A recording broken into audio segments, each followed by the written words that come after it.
আসসালামু আলাইকুম। চলে এলাম ফালুদা বানাবো। তাই আমি এখানে সাবুটা জাল দিয়ে নিয়ে অলরেডি ছেঁকে নিলাম। ছেঁকে নিয়ে আমি একটু পানিতে ভিজিয়ে রাখবো। আর পানিতে ভিজিয়ে রাখলে এটা কি হয়, দলা পেকে যায় না। আপনারাও যখন বানাবেন এটাকে এইরকমভাবে ছেঁকে নেবেন। ছেঁকে নিয়ে একটু পানিতে ভিজিয়ে রাখবেন। ফাইনালি যখন দিয়ে দিবেন তখন আবার ছেঁকে নেবেন। আর এখানে দুধ জাল করে নিয়েছিলাম, আমি ফ্রিজে রেখে দিয়েছিলাম। ঠান্ডা দুধটা দিয়ে নিলাম। ঠান্ডা হলে তো ফালুদা খেতে ভালো লাগে, তাই না? আমি বরফ দিব না, এখানে দিয়ে দিচ্ছি। আমি এখানে এই সাবুদানাগুলো দেখেন কতগুলো সাবুদানা হয়েছে। আমি মাত্র 2 মুঠ সাবুদানা নিয়েছিলাম। ভালো করে সিদ্ধ হলে ফুলে ফেঁপে অনেকগুলো হয়ে যায়। আর ভালো করে সিদ্ধ হলে দেখতেও খুব ভালো লাগে। আপনারা যারা আমার চ্যানেলটিকে দেখছেন প্লিজ আমাকে সাপোর্ট করবেন, আমার পাশে থাকবেন এবং পাশে থাকা বেল আইকনটি প্রেস করে দিবেন। যখন আমি কোনো নতুন ভিডিও আপলোড করব তখন সেটার নোটিফিকেশন আপনার কাছে পৌঁছে যাবে। আপনারা যখন সাবস্ক্রাইব করেন তখন আমার অনেক ভালো লাগে, আমার নতুন নতুন ভিডিও করতে আনন্দ পাই। আমি এখানে কুচি কুচি করে কেটে দিয়ে দিলাম ড্রাগনটা দিলেও কালারটা অনেক সুন্দর হয়। দিয়ে দিলাম এখানে আপেল কুচানো করে দিয়েছি আমি। আপনার ইচ্ছে করলে বড় করেও দিতে পারেন এবং এটা নেড়ে নেড়ে হালকা করে মিশিয়ে দিতে হবে। দিয়ে দেবো কিছু আনারদানাটা ভালো করে পানি দিয়ে ভিজে আমি ধুয়েছি যাতে এটা কষ্টটা না লাগে। কষ্ট লাগলে আবার কালো হয়ে যাবে। আমি পানি দিয়ে ভিজিয়ে রেখেছিলাম ধুয়ে এটাকে।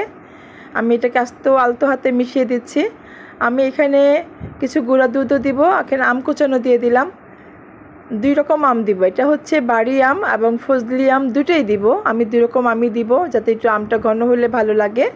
দেখেন কালারটা কত সুন্দর আসছে আর দেখতেও খুব ভালো লাগছে। ড্রাগনটা দিলে আসলে ফালুদার মজাটা অনেক বেড়ে যায়।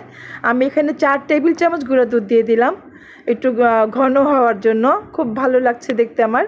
আর গুঁড়া দুধ দিলে টেস্ট অনেক বেড়ে যায়।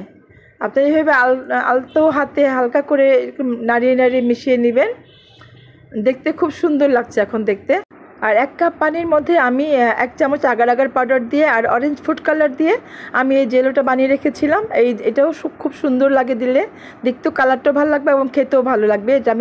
এটা আমি কিউব করে কেটে নিয়েছি। দেখেন মিশানোর পরে কত সুন্দর, কত কিউট লাগছে দেখতে না, সবগুলো কালার মিশিয়ে। আপনারা এইভাবে বানিয়ে খাবেন বাসায় এবং আমাকে কমেন্টস করে জানাবেন কেমন হয়েছে। আশা করি সবার ভালো লাগবে। আমি এটা টেস্ট করে দেখেছি, অনেক টেস্টি হয়েছে, ভীষণ টেস্টি, আসলে বোঝাতে পারবো না।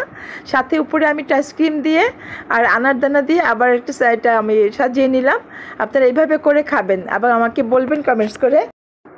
এটা আসলে বড় ছোট সবাই খেতে পারে, বড়রাও পছন্দ করবে, ছোটরা তো পছন্দ করবেই। আর আমার ছেলেটা খুব পছন্দ করে, ও পছন্দ করে বলেই আমি বানাই, আমারও খেতে ভালো লাগে। আপনারা আমাকে ছোট্ট করে কমেন্টস করে জানাবেন কেমন হয়েছে। সবাইকে অনেক ধন্যবাদ জানাচ্ছি আমার পাশে এতক্ষণ থাকার জন্য। ওই দেখেন আমার ছেলে চলে আসছে খাওয়ার জন্য, সে খেতে খুবই পছন্দ করে।